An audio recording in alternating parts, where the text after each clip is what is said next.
todo lo que antes fue escrito, para nuestra enseñanza fue escrito, para que por la paciencia y el consuelo de las Escrituras tengamos esperanza. Romanos 15:4. Oremos. Padre nuestro, que estás en el cielo, santificado y glorificado sea tu nombre.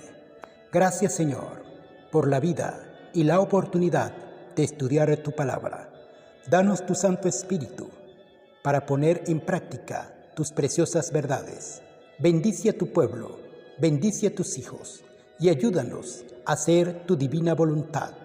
Te lo rogamos, te lo pedimos y lo confiamos todo en el nombre bendito, santo de tu Hijo, Cristo Jesús. Amén. 14 de diciembre. Epístola del apóstol Pablo a los Hebreos, capítulos 8 al 10. Ahora bien, el punto principal de lo que venimos diciendo es que tenemos tal sumo sacerdote, el cual se sentó a la diestra del trono de la majestad en los cielos, ministro del santuario y de aquel verdadero tabernáculo que levantó el Señor y no el hombre. Porque todo sumo sacerdote está constituido para presentar ofrendas y sacrificios, por lo cual es necesario que también éste tenga algo que ofrecer.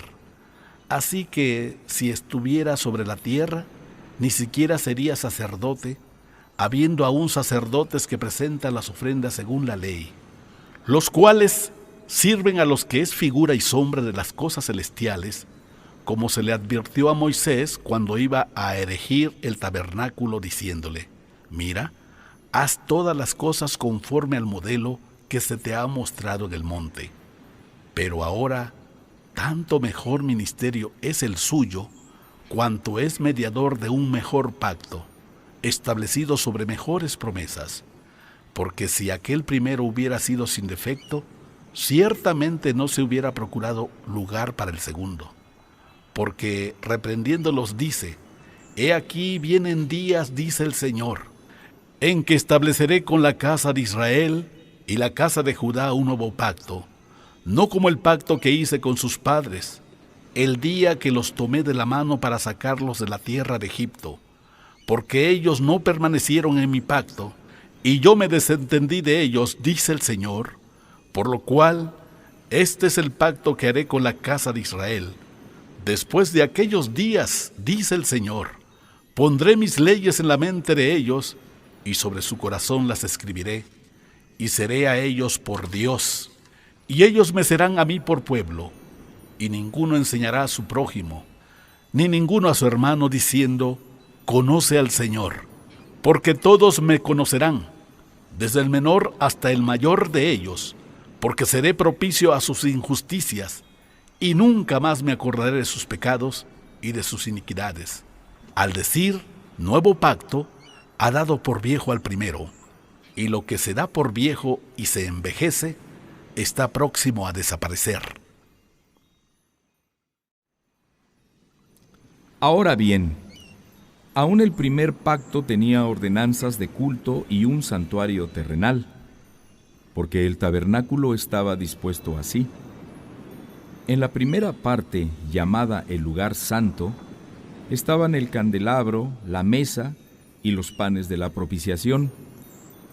Tras el segundo velo estaba la parte del tabernáculo llamado el lugar santísimo, el cual tenía un incensario de oro y el arca del pacto cubierta de oro por todas partes, en la que estaba una urna de oro que contenía el maná, la vara de Aarón que reverdeció y las tablas del pacto, y sobre ella los querubines de gloria que cubrían el propiciatorio, de las cuales cosas no se puede ahora hablar en detalle. Y así dispuestas estas cosas, en la primera parte del tabernáculo entran los sacerdotes continuamente para cumplir los oficios del culto. Pero en la segunda parte, solo el sumo sacerdote una vez al año, no sin sangre, la cual ofrece por sí mismo y por los pecados de ignorancia del pueblo, dando el Espíritu Santo a entender con esto que aún no se había manifestado el camino al lugar santísimo, entre tanto que la primera parte del tabernáculo estuviera en pie, lo cual es símbolo para el tiempo presente, según el cual se presentan ofrendas y sacrificios que no pueden hacer perfecto en cuanto a la conciencia al que practica ese culto, ya que consiste solo de comidas y bebidas, de diversas abluciones y ordenanzas acerca de la carne, impuestas hasta el tiempo de reformar las cosas.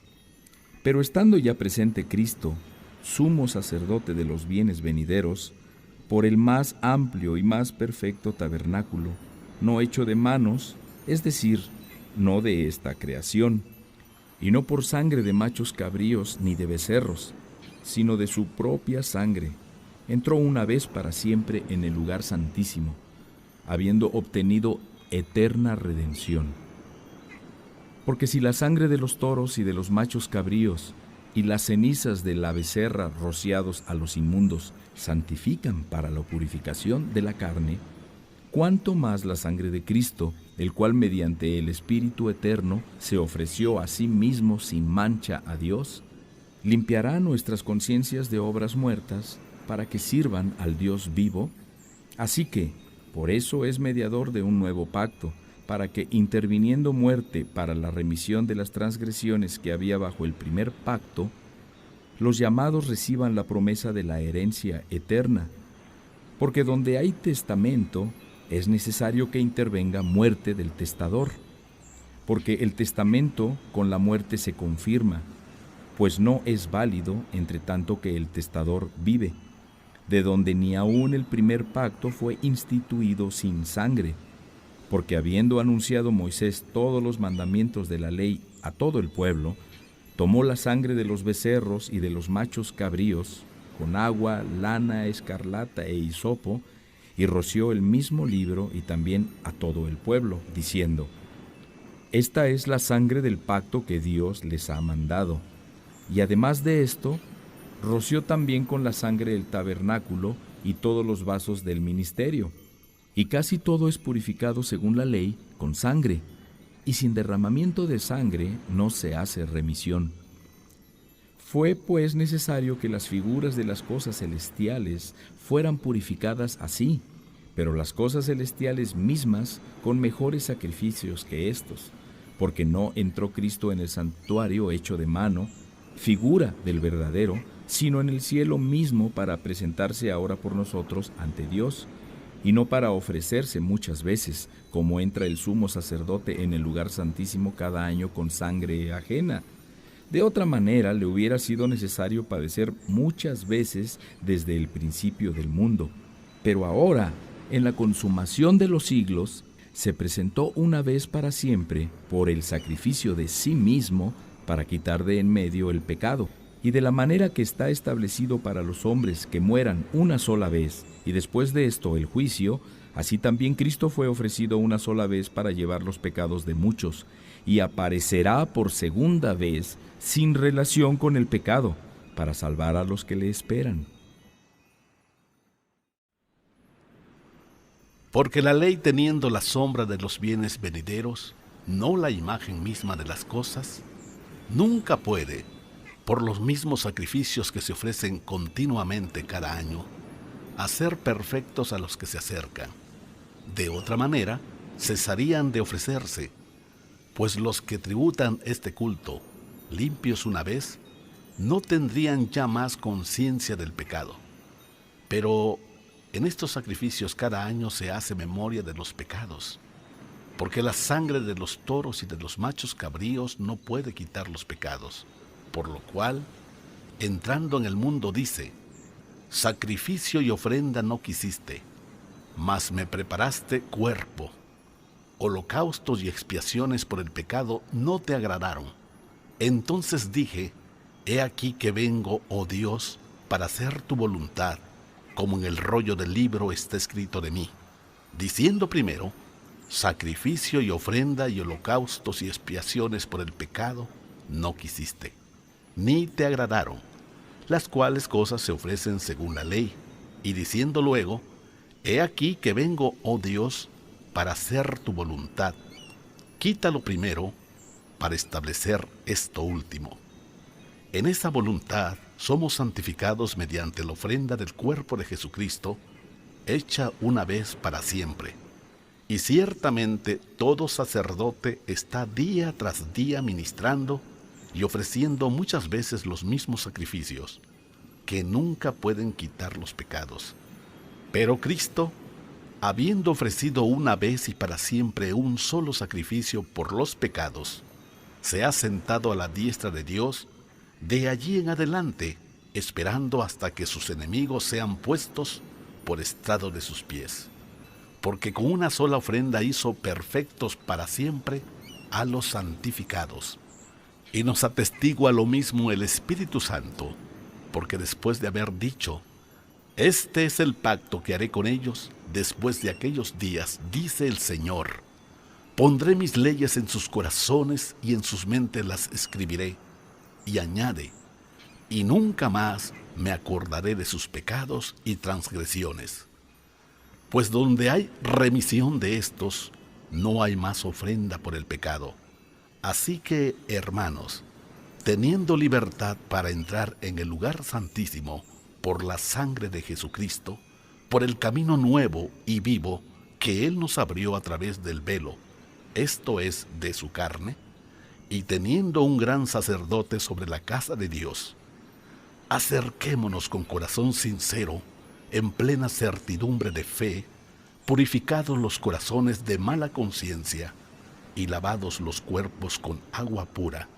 Mantengamos firme, sin fluctuar, la profesión de nuestra esperanza, porque fiel es el que prometió.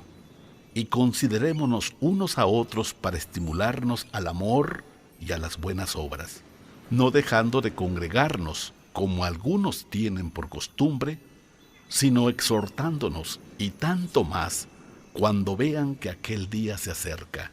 Porque si pecáramos voluntariamente después de haber recibido el conocimiento de la verdad, ya no queda más sacrificio por los pecados, sino una horrenda expectación de juicio y de hervor de fuego que ha de devorar a los adversarios.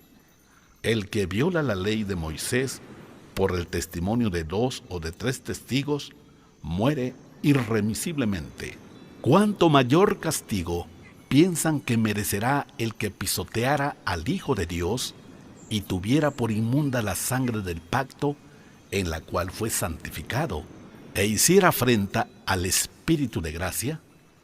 Pues conocemos al que dijo, mía es la venganza, yo daré el pago, dice el Señor. Y otra vez, el Señor juzgará a su pueblo. Horrenda cosa es caer en manos del Dios vivo. Pero traigan a la memoria los días pasados, en los cuales, después de haber sido iluminados, sostuvieron gran combate de padecimientos, por una parte, ciertamente con vituperios y tribulaciones, fueron hechos espectáculo, y por otra, llegaron a ser compañeros de los que estaban en una situación semejante, porque de los presos también se compadecieron, y el despojo de sus bienes sufrieron con gozo, sabiendo que tienen en ustedes una mejor y perdurable herencia en los cielos. No pierdan pues su confianza, que tiene grande galardón, porque le es necesaria la paciencia, para que habiendo hecho la voluntad de Dios, obtengan la promesa. Porque aún un poquito, y el que ha de venir vendrá, y no tardará.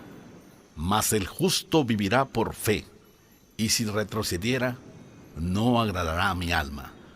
Pero nosotros no somos de los que retroceden para perdición, sino de los que tienen fe para preservación del alma.